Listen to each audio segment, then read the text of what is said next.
Something remarkable happened in the legislature recently.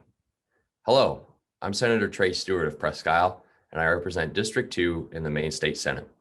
On March 29th, the legislature's Committee on State and Local Government held public hearings on 14 bills designated to require a governor to seek the input and approval of the legislative branch before renewing emergency declarations.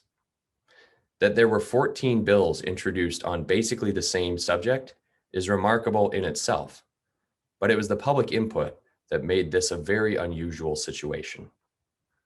For this entire legislative session, with the exception of 4 days when the House and Senate each met as a whole, the business of the legislature has taken place online rather than in person. This makes it challenging for citizens to navigate the new process and make their voices heard. Despite the new obstacles, more than 170 members of the public submitted 373 pieces of written testimony. Citizens from all 16 Maine counties made their views known. All of these are available for viewing online, as is the video of the entire hearing, which lasted more than 3 hours. Among them is my own testimony to the committee regarding LD 985 that I submitted, which calls for an amendment to the Maine Constitution that would limit any emergency declaration to 60 days without the approval of the legislature. On the day of the hearing, more than a dozen Mainers navigated the Zoom process and weighed in with oral testimony, some waiting hours in the queue for their turn to speak. The testimony is also remarkable for the very few advocacy and lobbying groups who weighed in.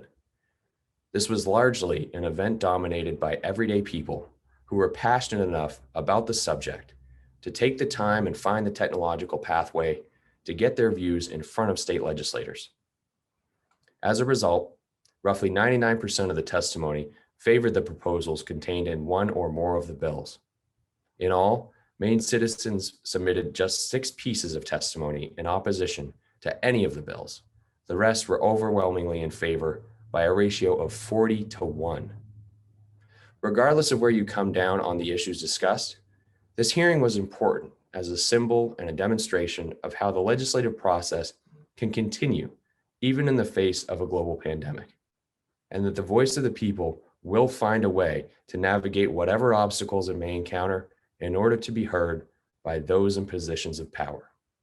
Again, I'm Senator Trey Stewart of Presque Isle and District 2. Have a wonderful Maine weekend.